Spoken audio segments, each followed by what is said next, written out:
we're going to look at the history of the Panama Canal, why it's so important, who built it, why some modern leaders like Trump are talking about it today, how it might affect world trade, and much more. Over the next several minutes, we'll take a journey from a failed French dream in the 1880s to one of the world's greatest engineering feats, and then to modern-day political debates that mix history with current global power struggles. Before moving forward, don't forget to like and subscribe.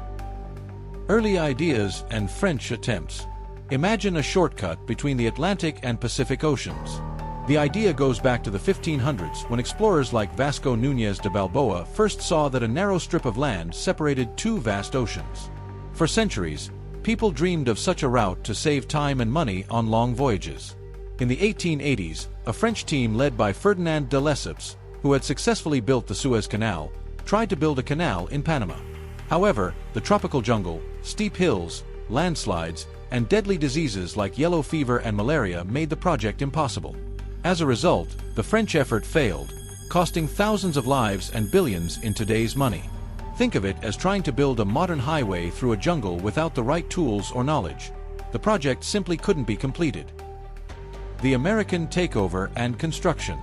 After the French failure, the United States stepped in at the beginning of the 20th century. President Theodore Roosevelt believed that a canal was vital for national security and global trade. To build it, the U.S. backed a movement for Panamanian independence from Colombia, which was in turmoil. In 1903, with the help of American warships, Panama declared its independence. Just 15 days later, the Hay-Buenaventura Treaty was signed, granting the U.S. control over a narrow strip of land, the Panama Canal Zone. Between 1904 and 1914, American engineers built the canal using an innovative lock system. Instead of a simple sea-level canal, they constructed a series of huge locks that lifted ships nearly 90 feet to a man-made lake called Gatun Lake, then lowered them on the other side. This lock system is like an escalator for ships, helping them overcome a mountain of earth. Over 45,000 workers, including many from the Caribbean, labored under difficult conditions. Sadly, around 5,600 workers lost their lives, mostly to disease. This part of the story is a powerful reminder of the human cost behind great engineering achievements. Why the canal matters then and now.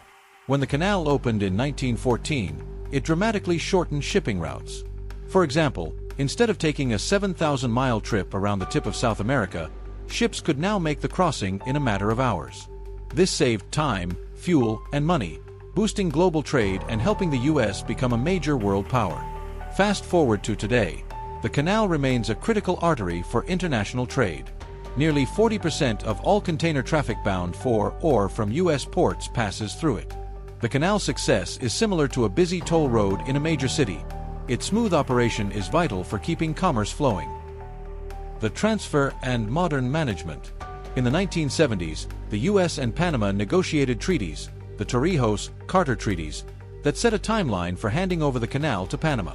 By December 31, 1999, Panama had full control. Since then, the Panama Canal Authority has managed the waterway. Panama even invested in an expansion completed in 2016 to build larger locks for modern, bigger ships. Think of it as upgrading from an old car to a new, high-tech model that can handle more passengers and cargo with greater efficiency. Modern political debates and controversies. In recent months, President Trump has stirred controversy by claiming that Panama is ripping off the U.S. by charging high fees and alleging that Chinese companies now control parts of the canal's operations. Trump has even threatened, at least in his rhetoric, to take back the canal. However, experts say that the U.S. Navy already pays a very small fee for transit and that Panama's management is secure under international treaties. For example, Trump's claims that China is running the canal are exaggerated.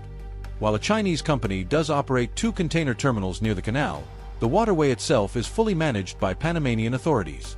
This modern tug-of-war is similar to arguing over who gets to control a popular shopping mall. While one side may claim they're being treated unfairly, the mall is run by a trusted manager under a long-term agreement that all shoppers must follow. The Panama Canal is more than just a passage for ships. It's a symbol of engineering brilliance, a monument to human sacrifice, and a key player in international politics. From its troubled beginnings and remarkable construction to the modern debates over fees and influence, the canal remains a crucial part of global trade and national pride for Panama. While some political leaders may try to use it as a bargaining chip or a symbol of lost power, history shows that the canal's true strength lies in the steady management and cooperation of those who control it.